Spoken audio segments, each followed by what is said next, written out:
Hello everyone, welcome back to the channel. तो martial master के new episode में आप सबका स्वागत है। अगर आप लोगों ने इसका प्रीवियस एपिसोड नहीं देख रखा तो देख लेना, अगर देख लिया है तो अच्छी बात है। तो फिर चलिए इसको अब हम स्टार्ट करते हैं। तो एपिसोड के स्टार्टिंग में हम डीमन जनरल को देखते हैं, जो कि अभी भी उस फॉर्मेशन को पूरी तरीके से बचाने की कोशिश कर रहा था, ताकि वो एंशिएंट डीमन लॉर्ड के एसेंस को पूरी तरीके से प्राप्त कर पाए। वहीं पे दूसरी तरफ हम चांसो को देखते हैं, जो कि अपने पाव का यूज करते हुए डायरेक्टली उसके कोर के ऊपर अटैक कर देता है, और वो कहने लगा था सब लोग भी इसके ऊपर जल्दी से अटैक करो। और हम देखते वो वहां पे बहुत ही ज्यादा स्लैश अटैक मारता है। वहीं पे दूसरी तरफ हम डीमन लॉर्ड युआन को भी देखते हैं, जो भी अपने पाव का यूज करते हुए डायरेक्टली उस फॉर्मेशन के ऊपर अटैक कर देता है। वहीं पे दूसरी तरफ डीमन लॉर्ड मोकारा भी ऐसा ही कर रहा था। हम देखते हैं ये सब कुछ देखकर डीमन जनरल को बहुत ही ज्यादा गुस्सा आने लगता है। वहीं पे दूसरी तरफ हम मोली को देखते हैं, जो कि एकदम से लेडी होंगयांग के पास में आते हुए कहने लगता है सीनियर अब हम क्या करें। हम देखते हैं वहां पे चियान कहने लगता है क्या करना है, हम भी इस फॉर्मेशन को रोकेंगे। तो गाइज मैं बता दूं ये लेडी होंगयांग नहीं है, क्योंकि इसके बॉडी को तो चियान ने पूरी तरीके से अपने कंट्रोल में कर रखा है। अब हम देखते हैं वो लोग डायरेक्टली वो दोनों मिलके उस फॉर्मेशन में अटैक करने के लिए जाने लगते हैं, जिसको देखकर डीमन जनरल कहने लगते हैं बेवकूफो, आखिरकार ये तुम क्या कर रहे हो, तुम अपने डीमन लॉर्ड की बातें नहीं मानोगे। ये सुन के हम देखते वहां पे लेडी होंगयांग कहने लगती है तुम अभी तक डीमन लॉर्ड बने नहीं हो, और मुझे नहीं लगता कि तुम बन भी पाओगे। आखिरकार हम तुम्हारी कही हुई बात क्यों माने जब तुम अपने ही लोगों के साथ में लॉयल नहीं हो। इतना कहते हुए हम देखते हैं मोली और वहां पे लेडी होंगयांग वो दोनों भी मिलके उस फॉर्मेशन के ऊपर अटैक कर रहे थे। ये सब कुछ देखकर हम देखते हैं दूसरी तरफ डीमन जनरल को बहुत ही ज्यादा गुस्सा आने लगता है, और वो कहने लगता है तुम्हारी इतनी हिम्मत। और हम देखते हैं वो अपने पाव का यूज करते हुए डायरेक्टली उस काले बिल्ले ने वहां पे जो एंशिएंट स्क्रिप्चर को पूरी तरीके से जमाया हुआ था उसके ऊपर पावरफुल अटैक करके वो तोड़ देता है, जिसकी वजह से हम देखते हैं वहां पे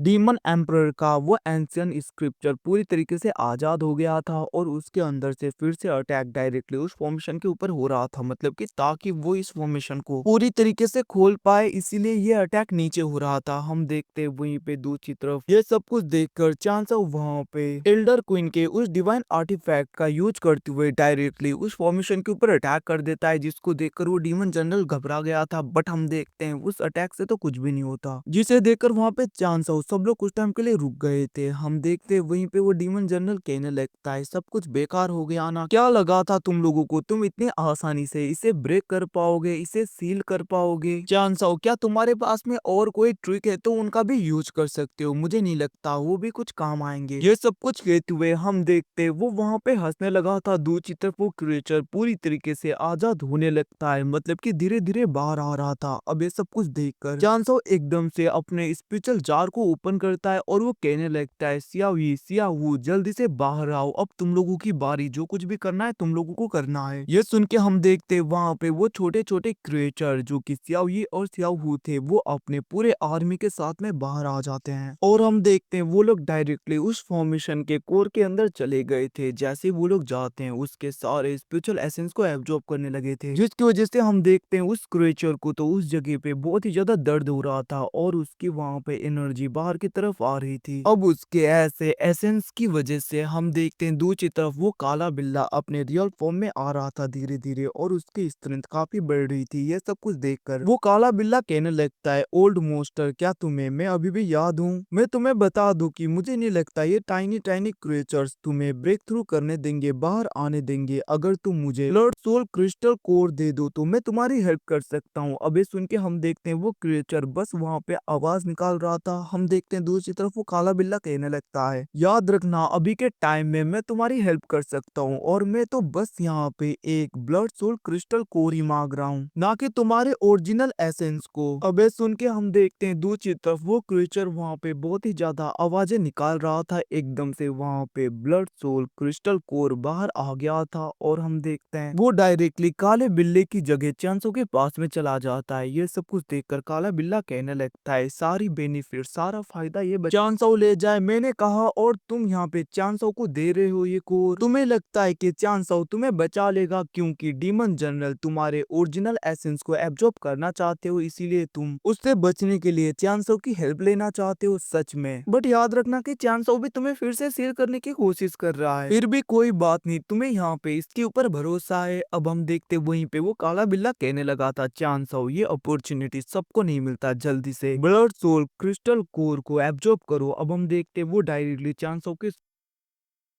सी ऑफ कॉन्शियसनेस के अंदर चला गया था और उसे वहां पे बहुत ही ज्यादा भयानक सीन्स दिखाई देने लगते हैं, जैसे कि गॉड लेवल थंडर हो गया वगैरह वगैरह। मतलब कि वैसे ही दूसरे सीन्स भी दिखाई देने लगते हैं और हम देखते हैं एकदम से उसने तो ब्रेक थ्रू कर लिया था। ये सब कुछ देखकर चांस भी शौक पड़ जाता है और हम देखते हैं उसके पास में एकदम से अलग तरीके की एनर्जी आने लगी थी और वो जैसे ही उसका यूज करता है हर जगह वहां पे जमने लगा था। और हम देखते हैं इवन की वो एंशिएंट स्क्रिप्चर भी जम गया था, सब कुछ जम गया था। ये देखकर डीमन जनरल सब लोग शॉक हो गए थे और वहां पे चांसो कहने लगता है ये तो बहुत ही कमाल का, इवन की मैं तो हर जगह को पूरी तरीके से जमा पा रहा हूँ अपने मन से। दूसरी तरफ ये सब कुछ देखकर डीमन जनरल घबरा गया था और हम देखते वो अपने पाव का यूज करते हुए सारे आइस को फिर से ब्रेक कर देता है। वहीं पे एंशिएंट स्क्रिप्चर को काला बिल्ला रोक रहा था, वो कहने लगता है बेवकूफ आखिरकार तुम क्या कर रहे हो, जल्दी से करो, क्या यहाँ पे तुम वेट कर रहे हो कि मैं कब खत्म हो जाऊं, जल्दी से उसके ऊपर अटैक करो उस बंदे के ऊपर। अब ये सुन के हम देखते वहां पे चांसो रेडी होने लगता है, बट तभी हम देखते काला बिल्ला पूरी तरीके से पीछे हो गया था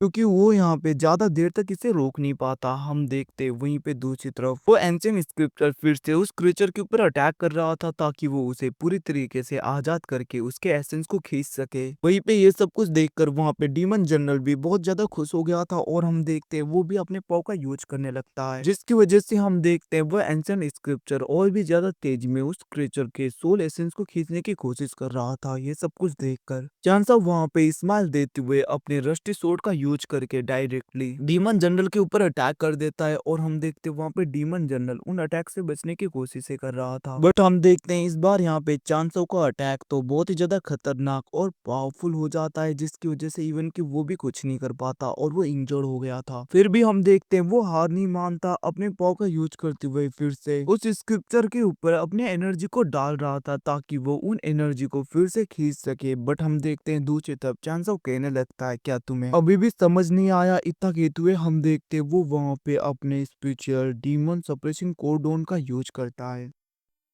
बट इस बार हम देखते हैं डीमन सप्रेसिंग कोडोन अपने रियल फॉर्म में आ गया था और वो डायरेक्टली वहां पे डीमन जनरल को खींचने लगता है। ये सब कुछ देखकर वो कहने लगता है, मतलब कि डीमन जनरल कहने लगा था कि इसने तो डीमन सप्रेसिंग कोडोन को पूरी तरीके से एक्टिवेट कर दिया, मैंने सोचा नहीं था ये ऐसा भी कर पाएगा। ये सब कुछ सोचते हुए हम देखते वो अपने पूरे एनर्जी का यूज करते हुए फिर से आजाद हो जाता है। बट हम देखते चांसो कहने लगता है इतनी आसानी से नहीं, और हम देखते वो वहां पे डीमन सप्रेसिंग कोडोन का यूज करते हुए फिर से अटैक कर देता है, जिसकी वजह से हम देखते वो वहां पे पीछे की तरफ होने लगा था। फिर भी वो अपने एनर्जी का यूज करते हुए उसे रोकने की कोशिश करता है, बट हम देखते चांसो अपने और भी ज्यादा एनर्जी का यूज करता है, जिसकी वजह से डीमन जनरल डायरेक्टली कोडोन के अंदर फंस गया था। वो बाहर आने की कोशिश करता है, आ नहीं पाता, वो कहने लगता है मुझे आजाद करो। और गाइस इसी के साथ में एपिसोड खत्म होता है। थैंक्स फॉर वॉचिंग बॉयज, मिलते हैं अगले एपिसोड में, तब तक के लिए टेक केयर।